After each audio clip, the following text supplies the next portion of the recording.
주신 하나님의 말씀은 성경의 가장 첫 번째 구절입니다. 창세기 1장 1절 말씀입니다. 이 말씀 많이 알고 계실 텐데 다 같이 일어나셔서 창세기 1장 1절 말씀 한 목소리로 같이 읽도록 하겠습니다. 시작. 대초에 하나님이 천지를 창조하시니라. 아멘. 앉아주시기 바랍니다. 이 시간에는 특별한 순서가 있습니다. 우리 나태일 선교사님, 저랑 오키나와 와서 이제 알게 됐지만 제가 사역했던 교회에 제가 바로 그 교회 청년부 사역자로 가기 몇 년 전에 사역을 청년부로서 귀한 또 사역을 하셨더라고요. 그리고 오키나와에서도 한 3년 정도 일본인 교회를 섬기면서 또 귀한 또 일도 감당하셨고, 최근에는 한국에 이제 들어가셔서 여러 가지 일들, 그리고 또 일본을 사랑하는 마음, 특별히 오키나와를 사랑하는 마음으로 1년에 몇 차례씩 와서 귀한 사역들을 감당하고 있습니다. 그리고 또 연대에서 심리상담 공부하고 있는 우리 또 박정수 형제님 두 분이 나오셔서 힙합 찬양입니다. 그리고 또 원사님 중에서도 혹시 심장이 약하신 분들은 기도하는 마음으로 가슴을 모으고 또 은혜의 시간이 됐으면 좋겠습니다. 이 시간 나오실 때 큰 박수로 환영해 주시기 바랍니다.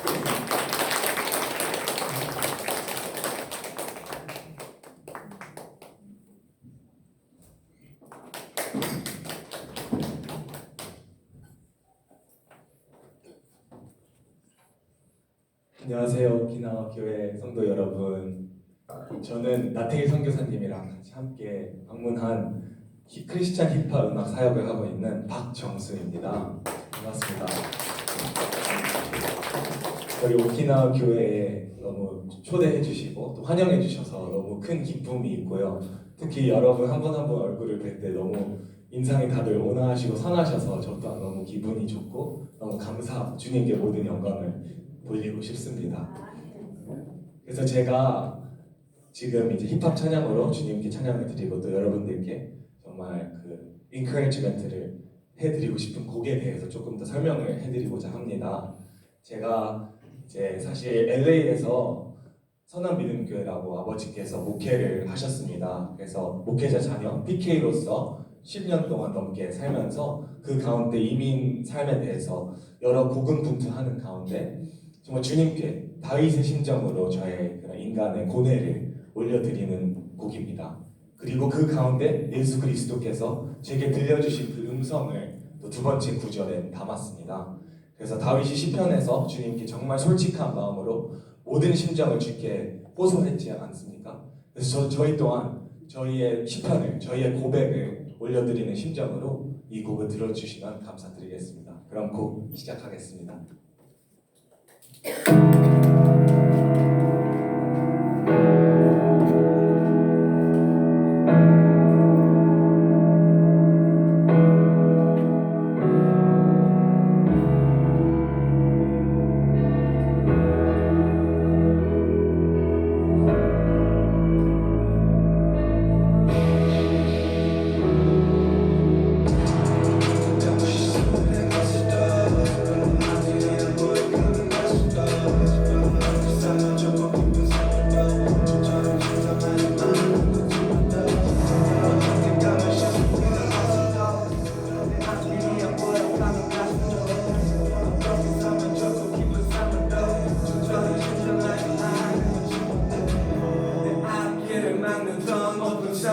너무 빛이 있을까 여긴 낮은 밤 내가 방금 물어본 질문들은 다 모르니까 하는 거는 하기 동사 캄캄하고 답답한 이 마음 언제나 탈출할 수 있을까 머릿속에는 정이 쌓인 내 이렇게 비참한 모습은 아직까지에도 또 변화가 없는 오늘 누구도 보여주기 싫은데 벌써 혼자니 오히려 잘하네 Nobody sees him sad cause 모든 게 괜찮은 척 always pretend for the thing I need to get you back I need to get you back 이렇게 고통스러운 건데 yeah I need to get you back yeah yeah ay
셋.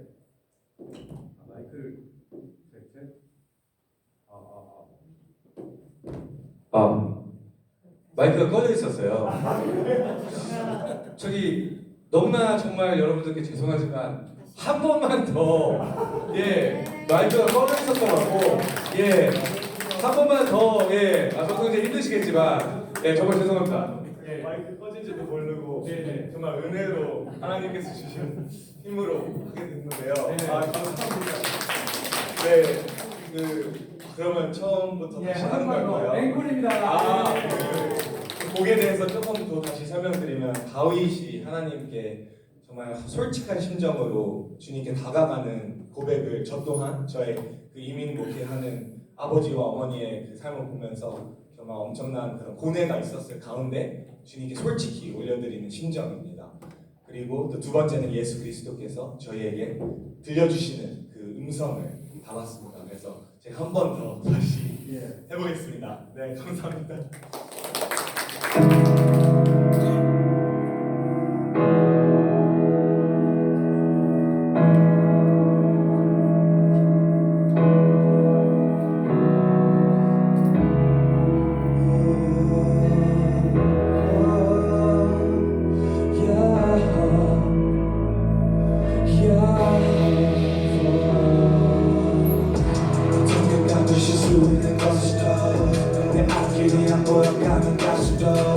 어떻게 삶은 조금 깊은 삶을 더 좀처럼 진정하지 않은 것이 봐도 어떻게 가면 쉴 수 있는 것을 더내 앞길이 안 보여가는 가수로 어떻게 살면 좋고 깊은 삶을 더 좀처럼 진정하지 않은 것이 봐도 내 앞길을 막는 저 높은 산 너만 빛이 있을까 여기 낮은 밤 내가 방금 물어본 질문들은 다 모르니까 하는 거잖아 기도 무사 캄캄하고 답답한 이 마음 언제가 탈출할 수 있을까 머릿속 잔뜩 걱정이 쌓인 내일 이렇게 비참한 모습 너 나아지겠지 해도 또 변화가 없는 오늘 누구도 보여주기 싫은데 벌써 혼자니 오기는 찾았네 Nobody sees I'm sad cause 모든 게 괜찮은 척 always pretend feel the pain 아니 도대체 왜 아니 도대체 왜 이렇게 고통스러운 건데 아니 도대체 왜 어떻게 가면 쉴 수 있는 것을 더내 앞길이 안 보여가는 것을 더 어떻게 살면 조금 깊은 삶을 더 좀처럼 진정하지 않는 것을 받아 어떻게 가면 쉴 수 있는 것을 더내 앞길이 안 보여가는 가수로 어떻게 살면 조금 깊은 삶을 더 예수 그리스도께서 당신을 사랑하십니다 나는 너를 죽도록 사랑해 우리 사이에 있던 오해와 barricade 무너뜨리고 관계 회복하게 노력해 너가 가슴이 쓰다리고 너무 아플 때 나도 짊어졌어 면류관과 십자가 그만큼 같이 있어 너의 아름다운 삶 그니까 어떤 일이 있어도 포기하지 마그 사랑으로 항상 너를 응원하잖아 너의 마음 충분히 이해해 Leave the pain All you need is faith 너의 정책들은 내가 이미 silly 머릿속 거짓말 버려 오직 믿어 chilly my feelings 언제나 함께하면 I really 믿음의 눈을 뜨고 느껴 my glory 무제한 freedom과 기쁨 너에게 이 모든 걸 주고 싶어 바로 지금 Alright now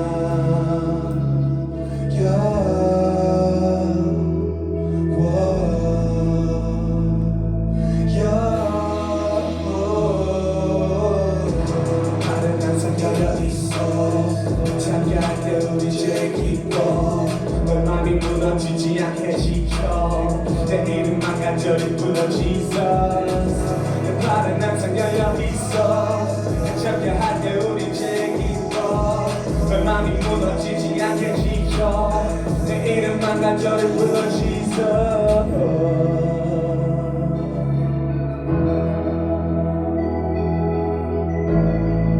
예수 이름만 부르짖고 나르는 저희가 되길 소망하고 기도합니다. 감사합니다. 안녕하십니까. 도저히 믿기지는 않으시겠지만 저는 나태일 선교사라고 합니다. 선교사입니다. 저는 일본에서 간사에서 신학을 했고요. 일본에서 모모교회 목회 협력 목회 2년 하고 또 여기 일본에서 섬기다가 또 우리 오키나와 한인 그리스도 교회에서 가경길 목사님을 기적적으로 만나서 이렇게 오늘 여러분 자리 앞에 섰습니다. 하나님께서 이 기회를 주셔서 너무나 감사드리고 역시 이 마이크로 들으니까 너무 좋으시죠? 예, 힙합 그렇게 나쁜 음악 아닙니다. 예, 저희 같은 사람도 하니까요. 자, 정말 시간을 너무 먹어서 정말 죄송하고, 예, 제가 올려드리는 이 곡은 Everything is Nothing이라는 곡인데, 우리가 그리스도의 이름이 없으면, 우리가 그리스도를 믿지 않았다면, 우리의 삶과 부귀영화가 어떤 소용이 있었겠습니까? 어떤 그런 저의 고백을 나타내는 제가 오키나와에 있을 때 만든 곡입니다. 그 오키나와에서 또 찍은 뮤직비디오고 여러분들 이 고백이 함께 들려지는 고백이 될 수 있도록 바라면서 이 곡을 올려드리겠습니다.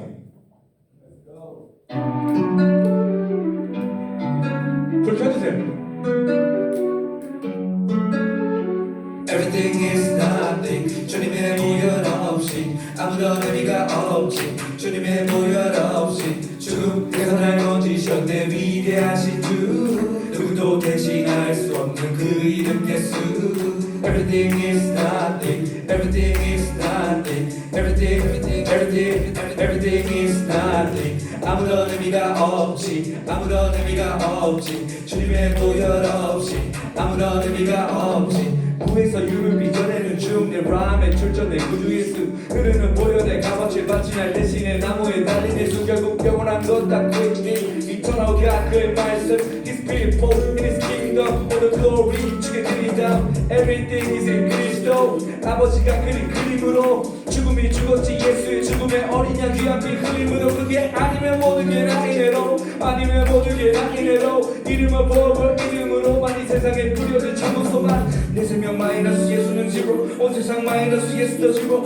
모든 게 더해져 예수의 피로 또 모든 게 살아나 예수의 피로 내 생명 마이너스 예수는 지고 온 세상 마이너스 예수도 지고 모든 게 더해져 예수의 피로 또 모든 게 살아나 예수의 피로 Everything is nothing 주님의 보혈 없이 아무런 의미가 없지 주님의 보혈 없이 죽음에서 날 건지셨네 위대하신 주 누구도 대신할 수 없는 그 이름 예수 Everything is nothing Everything is nothing Everything is nothing 아무런 의미가 없지 아무런 의미가 없지 주님의 보혈 없이 아무런 의미가 없지 사는 게 아니라 생각해서 차라리 죽는 게 훨씬 낫겠다 싶어서 Every day but Jesus paid on my debt 내 죄를 모두 다 씻으셨지 골고다 언덕 십자가에서 흘리신 피로서 남김없이 얼마나 굳이 메르사지보다 귀중한 삶을 내게 허락하는지 세상을 죽은 다른 당신 이건 나를 바꿔놓은 강한 믿음 가능하게 만드신 건 그분의 이름 모든 작은 평화의 물줄기를 Jesus is my everything 은혜로 날 구원하신 Jesus is my hero The Lord is my king Jesus is my everything 은혜로 날 구원하신 Jesus is my hero The Lord is my king yeah. Everything is nothing 주님의 보혈 없이 아무런 의미가 없지 주님의 보혈 없이 죽음에서 날 건지셨네 위대하신 주 누구도 대신할 수 없는 그 이름 예수 Everything is nothing Everything is nothing Everything is nothing 아무런 의미가 없지 아무런 의미가 없지 주님의 보혈 없이 아무런 의미가 없지 우리 예수 그리스도의 피가 없이는 우리의 인생은 의미가 없는 것입니다. 믿으실까요 여러분? 아멘 할렐루야 주님께 영광 올려드리겠습니다.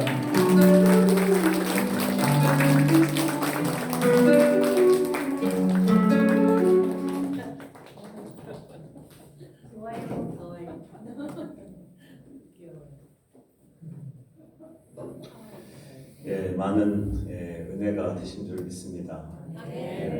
오늘 참 여러 가지 것들을 이제 준비하시고 또 찬양팀 또 우리 힙합 또 연습도 하시고 또 우리 설교도 전에 또 PPT 여러 가지 것들 보여주시려고 분주한 가운데 교회 본당의 시계를 약을 갈았는데도 불구하고 고장이 나서 밑에 있는 1층에 있는 시계를 또 가져와서 교체를 했는데 다뤘던 시간으로 그대로 있습니다. 지금 10시 45분이고 그래서 여러분들 이제부터 시작을 하는 마음으로 예배를 드리면 될 것 같습니다.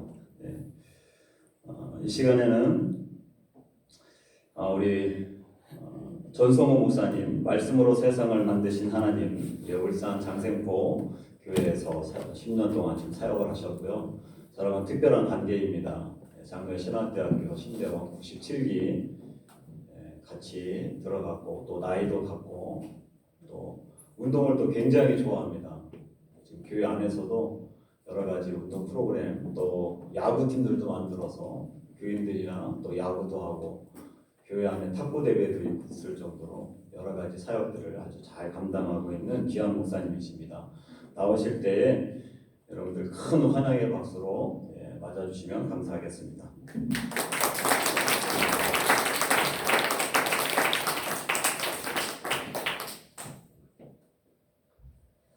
반갑습니다. 시계가 고장나서 제 마음대로 할 수 있겠다 했는데 시계를 바꾼다고 해서 시간을 12시까지 맞춰가면서 제가 다른 모든 인사는 생략하고 바로 말씀으로 들어가도록 하겠습니다. 3,500년 전에 애굽을 탈출한 이스라엘 민족이 약속의 땅 가나안 입성을 앞두고 가데스 바네아라는 광야에 머물렀을 때입니다. 이제 저 약속의 땅에 들어가면 우리가 어떻게 살 수 있을까 행복한 꿈을 꾸며 정탐꾼 12명을 보내자라고 하고 보냈고 돌아왔습니다. 그런데 웬걸 여호수아 갈렙 2명을 빼고 전부 다 부정적인 보고를 합니다. 우리가 볼 때 그들은 거인이요 우리가 싸워 승산이 없습니다. 우리가 볼 때 스스로 메뚜기 같다고 느껴집니다. 라고 말을 합니다. 결국 출애굽 1세대는 그 입술의 열매 그대로 40년 동안 광야에서 메뚜기처럼 뛰어다니다가 객사를 하게 됩니다. 이것이 메뚜기 컴플렉스입니다.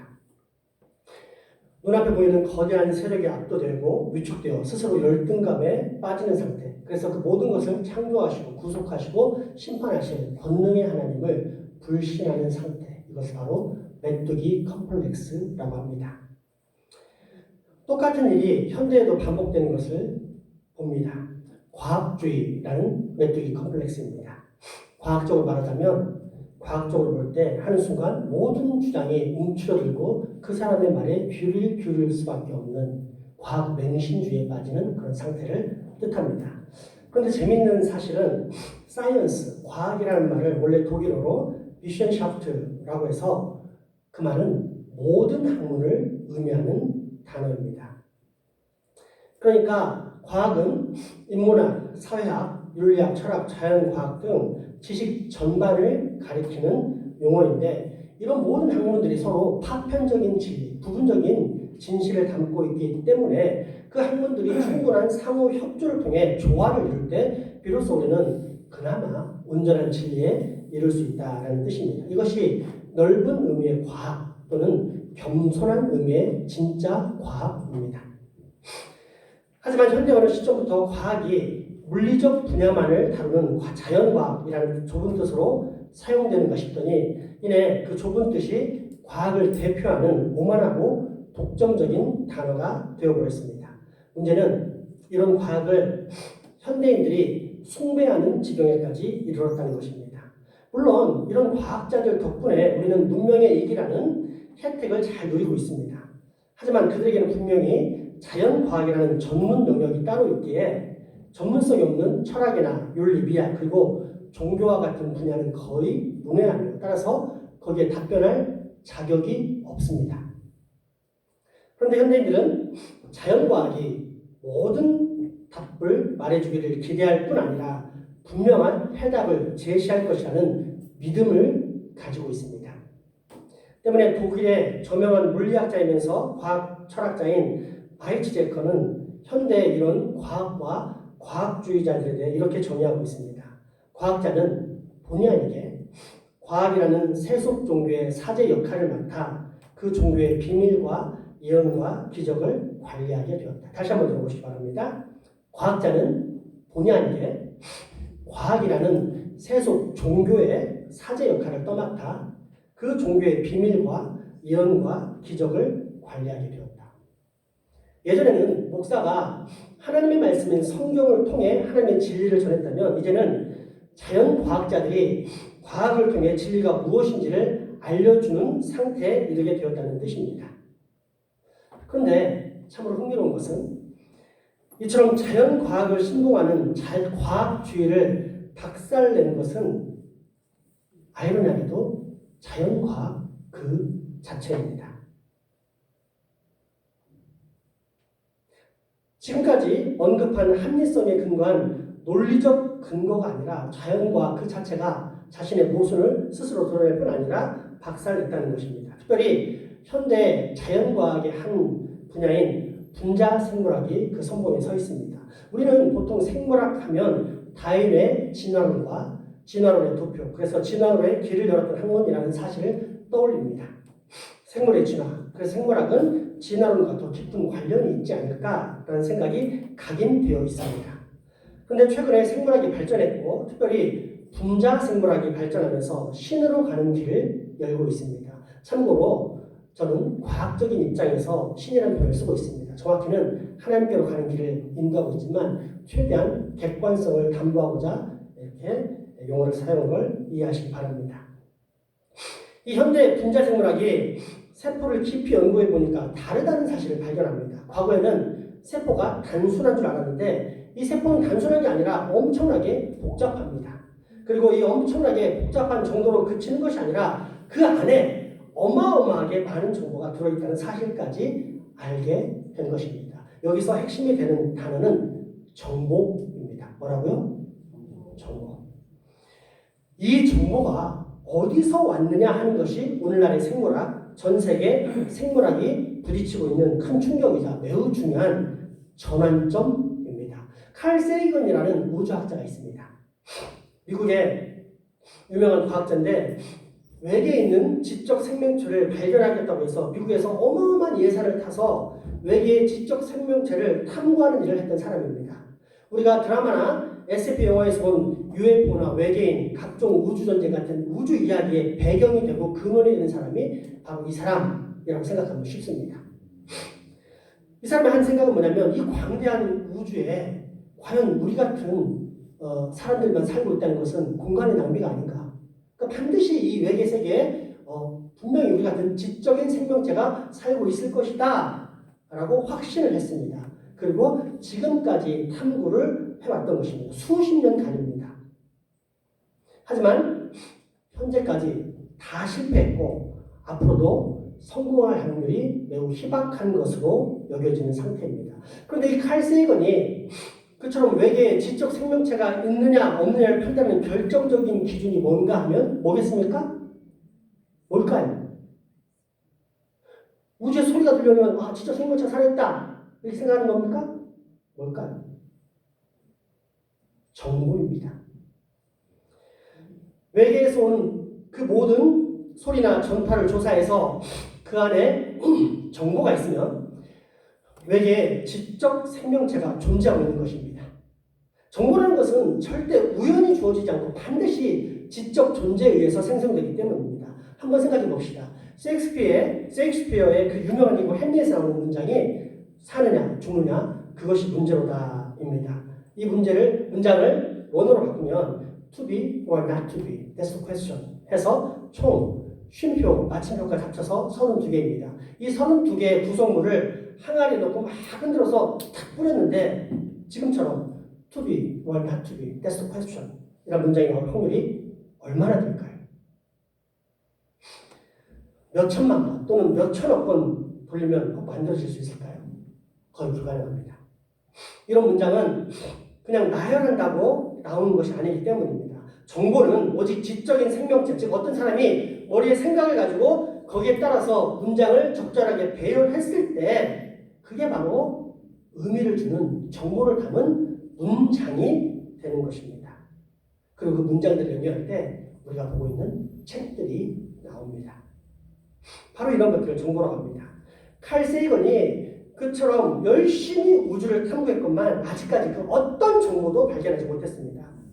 그런데 저 멀리에서 발견하려고 했던 그 간절한 정보가, 그 어마어마한 정보가 가장 가까이, 그것도 바로 내 몸 안에 있는 세포에 있다는 사실을 깨닫게 됩니다.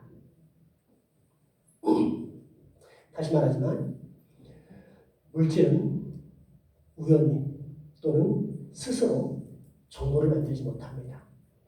정보라는 것은 어떤 지적 생명체를 통해서 등장하는 것으로서 마인드, 즉 마음과 정신을 가지고 있는 사람 또는 신을 통해서 주어지는 것입니다. 그런데 현대 발전한 분자 생물학이 세포를 연구해보니까 세포 안에 엄청난 정보가 있는 것입니다. DNA가 발견되었는데 이것이 엄청난 정보 덩어리입니다. 게놈 또는 지놈이라고 하는 엄청난 정보가 다 들어있습니다. 이 정보가 DNA, RNA로 연결돼서 단백질로 연결되는데 DNA에 있는 정보가 또 코드화되어 있는 것입니다. 무슨 뜻이냐? 우리가 컴퓨터를 볼 때 이 자판을 컴퓨터 화면에다가 연필 가지고 쓰지 않지 않습니까? 자판을 치면 그게 코드화되어서 다시 화면에 띄어서 하는 것이 이게 다 전부 다 프로그램화되어 있다는 것입니다. 이게 너무도 놀라운 것입니다.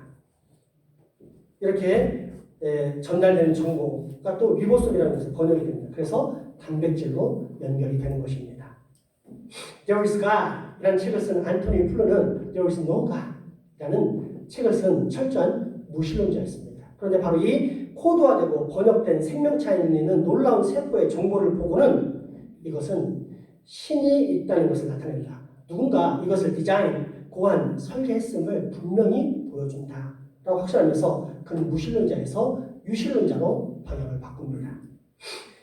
그 정보가 얼마나 많이 들어있는지 가장 간단한 세포 안에 10의 40만 승의 정보가 들어있다고 했습니다. 상상도 할 수 없는 엄청난 정보입니다. 그런데 그 정보가 암호화되어 있고 그 정보가 또 통역이 되어야 합니다. 그리고 그 다음에는 단백질을 가지고 오는 존재가 있어야 세포가 되고 그 세포가 모여서 나 같은 사람 또 벌레들이 그나마 탄생할 수 있는 것입니다. 그런데 이 정보들이 정확하게 맞아야만 세포가 됩니다. 시간이 맞아야 되고 온도가 맞아야 합니다. 모든 것들이 한꺼번에 정확히 일치가 될 때만 비로소 단 한 개의 그 보잘것없는 세포가 탄생하게 되는 것입니다. 때문에 학자들이 궁금한 마음에 이 세포 안에 있는 정보를 계산해 본 것이 10의 40만승입니다. 이 40만승이 얼마나 큰지 모르시겠죠? 그런데 분자생물학이 발전한 최첨단의 현대 와서는 이에 대해서 더 연구한 사람이 있는데 미국의 유명한 나노 과학자인 제임스 투어라는 사람이 더 많이 연구를 해보니까 10의 40만 승 정도가 아니라 10의 790억 승의 정보가 필요하다는 사실을 밝혀냅니다. 한마디로 무슨 얘기입니까? 불가능하다는 얘기입니다. 세포를 형성할 때 필요한 정보가 10의 90억 승이라는 말은 결코 우연에 의해서 이 땅에 존재하는 생명체 하나가 만들어질 가능 자체가 없다는 것입니다. 때문에 노벨상을 수상한 조지 와일드라는 과학자는 세포 연구를 통해 세포 이전에 마인드, 정보가 있는 게 틀림없다라고 말합니다. 과학자들은 신이 있다 이런 말을 직접적으로 하지 않습니다. 때문에 이 세포 이전에 마인드, 뭔가 의식, 정보가 있는 게 틀림없다라고 말을 하는 것입니다. 이 세포 안에 목적성, 이 수많은 정보가 만들어낸 어떤 마인드가 있고 그 마인드가 지향하는 방향이 있다는 것입니다. 그 마음과 정신은 무엇일까요? 여기 잠깐 신앙의 세계로 들어가 볼까요? 그 마인드는 말씀이신 우리 하나님의 마인드일 가능성이 매우 높습니다. 그래서 오늘날 최첨단의 과학이라고 불리는 분자생물학은 소위 신으로 가는 길을 열고 있다라는 말을 합니다. 또 다른 과학이론은 A fine-tuned universe입니다. 해석하자면 정교하게 조율된 우주라는 뜻입니다. 세계 첨단의 과학자들이 발견한 바에 따르면 이 우주가 현재 지금 이 상태의 모습, 이 오키나와처럼 아름답게 구성되어 있는 이 모습 그대로 유지되는 데는 조금의 오차도 허용되지 않는다는 것입니다. 그러니까 제가 만약에 여기 있는 왼쪽에 있는 벽을 망치로 두들겨서 깨뜨렸다고 해봅시다. 우리 벽이 무너지겠습니까? 안 무너집니다. 이 벽만 허물어질 뿐입니다. 그런데 이 우주, 우리가 살고 있는 이 우주는 한쪽 벽이 아니라 이 한쪽 벽 구석에 있는 조그마한 벽돌의 틈 사이, 바늘보다 더 작은 큰 틈 사이에 편차가 조금만 발생하면 우주가 통째로 망가진다는 겁니다. 그 작은 틈, 보이지도 않는 그 작은 틈의 수치가 얼마나 될까요? 10의 90승분의 1입니다. 그러니까 만약에 우리가 살고 있는 이 세상에 10의 소행성이 따로 찾아오는 게 아닙니다. 소행성이 떨어져서 망하는 게 아닙니다. 10의 90승분의 1만큼의 아주 작은, 눈에 절대 볼 수 없는, 현명으로 봐도 안 보이는 그만큼의 차이가 발생해도 이 우주는 완전히 붕괴된다는 것입니다. 이것은 한두 사람이 협잡해서 자기적으로 만든 이론이 아닌 세계 물리학계에 자리 잡은 공식 이론입니다. 우주가 대단하게 정교하게 조율되어 있다는 뜻으로서 그래서 a fine-tuned universe라고 부르는데 이 개념은 신의 존재, 즉 창조주의 존재를 상당 부분 입증해주는 이론입니다. 아마도 이 10의 90승분의 1이라는 숫자를 저처럼 산수를 잘 못하시는 분에게는 그 개념이 잘 와닿지 않을 것입니다. 이게 얼마나 큰 숫자인지 모를 테니까 한번 우리 생각해 봅시다. 우리가 1만, 만이라고 하는 숫자가 만 배가 되면 억이 됩니다. 그 억의 만 배는 조라고 합니다. 엄청나게 큰 숫자입니다. 또 조의 만 배가 되면 그건 경이라고 합니다. 어마어마한 수가 이 경인데 이 경이 10의 16승입니다. 그런데 이 경의 만 배를 해라고 하는데 이 해는 10의 20승입니다. 그러니까 이 해까지 가면 그 숫자가 어마어마하게 커서 우리는 감히 짐작조차 할 수 없는 것입니다. 그런데 여기서 더 나아가서 10의 48승까지 가면 이것을 극이라고 합니다.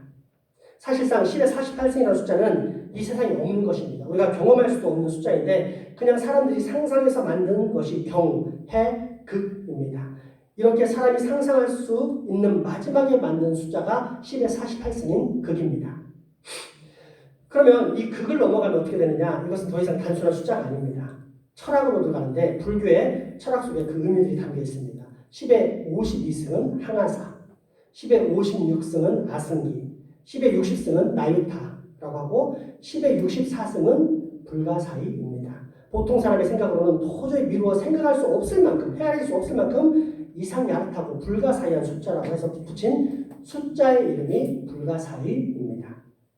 그런데 여기서 또 10의 68승이 되면 무량배수가 됩니다. 이는 불가사의의 만배가 되는 수로서 도저히 양을 헤아릴 수 없는 어마어마하게 큰 수라는 뜻입니다. 이것이 10의 68승입니다.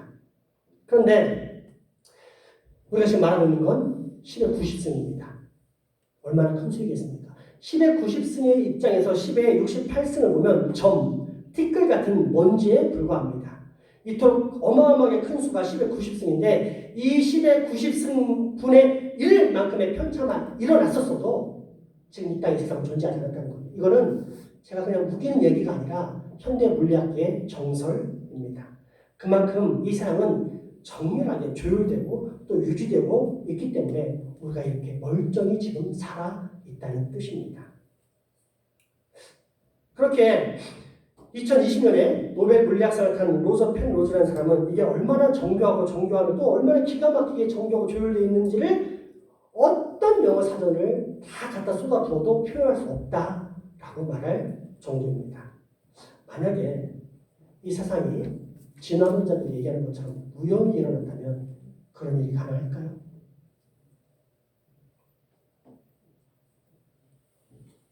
세 번째는 왜 과학이 입증한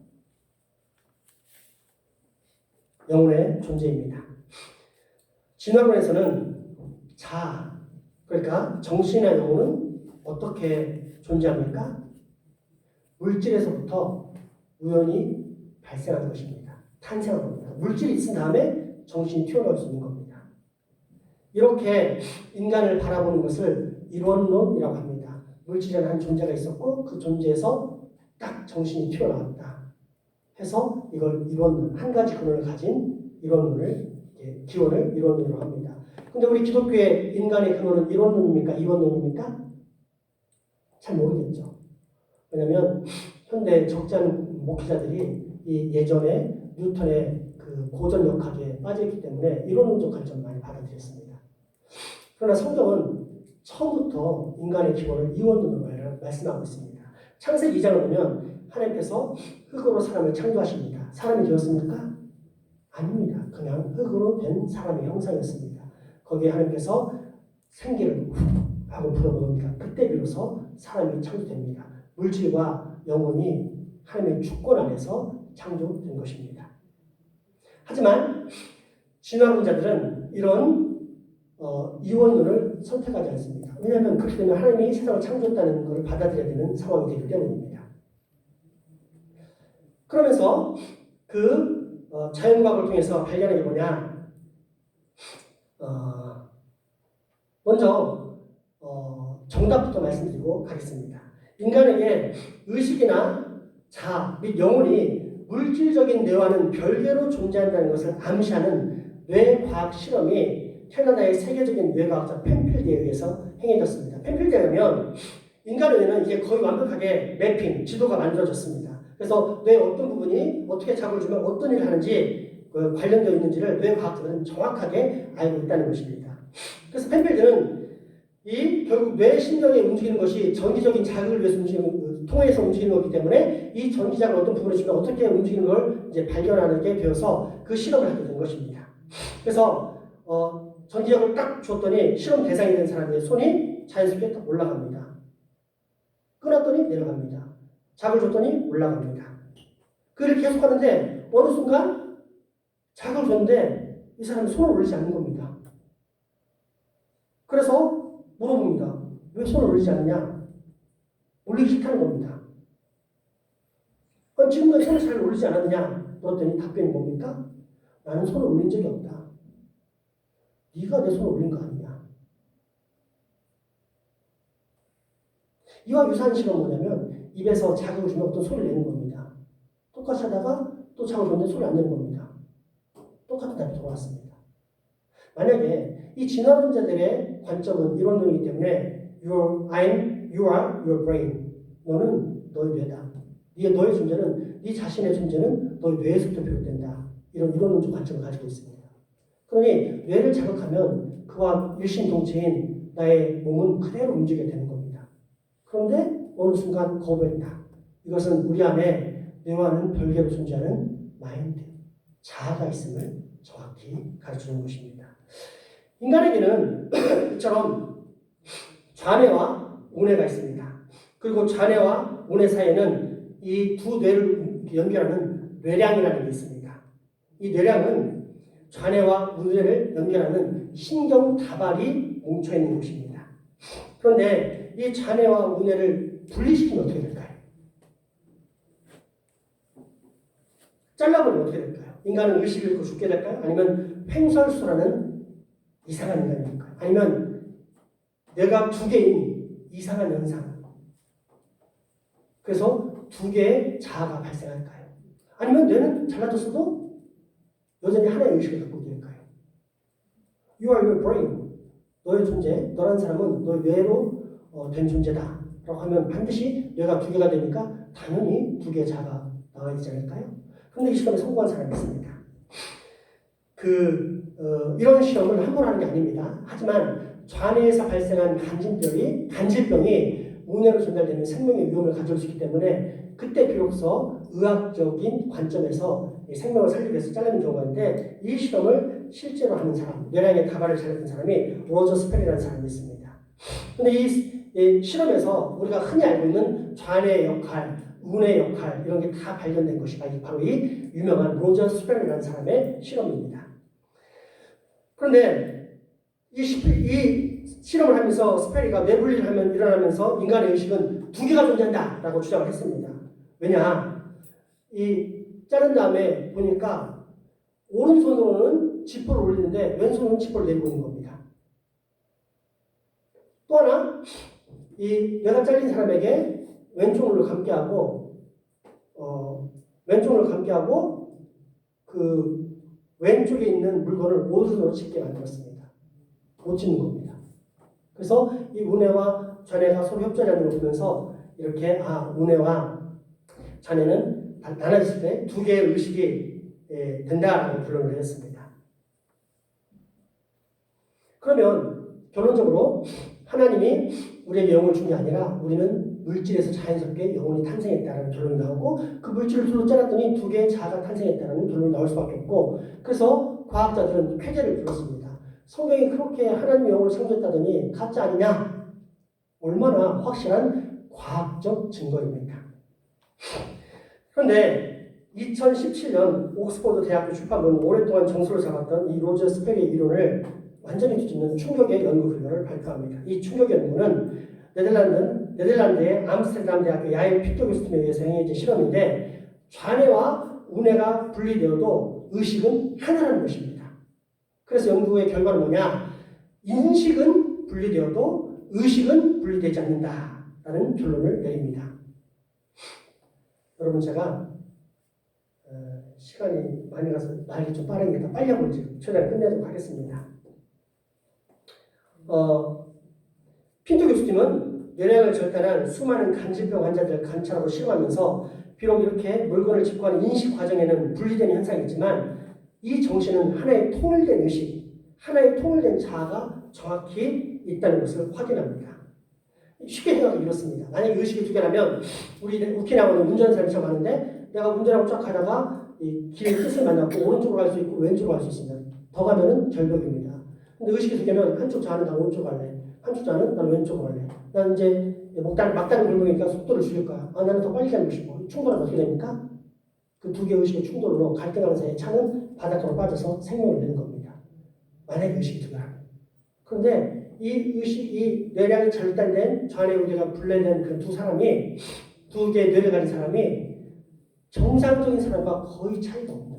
물론 행동을 하는 데 있어서는 뇌를 잘랐기 때문에 신경단을 잘랐기 때문에 인지의 부조화가 살짝 발생하지만 생각하고 계산하고 말하고 심지어 운전하는 데까지 아무런 문제 없는 그런 자아의 통일성. 그래서 인간의 존재는 뇌와 별개로 자아가 있다는 것을 이렇게 알게 되었습니다. 여러분 저한테 주어진 시간이 12시이기 때문에 제가 이제 마지막 양자역학을 할 시간인데 생략하겠습니다. 궁금하신 분은 개인적으로 저한테 물어보시기 바랍니다.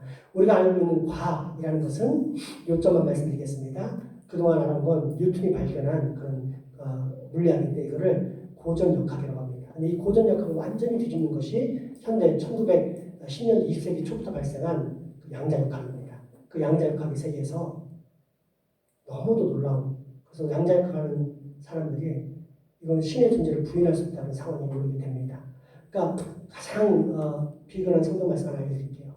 예수께서 이런 말씀하셨죠. 너에게 겨자씨만한 믿음 하나만 있어도 양자역학이 이걸 말하는 겁니다. 믿음 하나만 있어도 아버지를 구하면 이 산으로 옮겨서 바다를 메고 나면 그대로 될 것이고. 그러니까 우리는 이 말씀을 좀 어떻게 생각합니까? 고전역학의 뉴턴의 그 과학의 관점에 있어서 이해를 할 수 없기 때문에 야 그렇게 큰 믿음을 가지라는 하나님의 비유구나 라고 생각을 하죠. 근데 양자역학의 관점에 보면 우리의 마인드가 그 하나님께 간구하면 그 역사를 실제로 있는 것을 일으킬 수 있다는 것입니다. 성경은 소설도 아니고 신화도 아니고 살아 역사하시는 하나님의 말씀. 그리고 이 말씀을 무지한 우리 인간들이 자꾸만 잘못된 세상의 마귀의 속성에 속을 수 있기 때문에 하나님께서는 가장 먼저 우리에게 주신 말씀이 뭐냐? 태초에 하나님이 천지를 창조하시니라. 이 전지전능하신 하나님을 믿고 사는 우리 그리스도인들 되기 바랍니다. 기도합시다.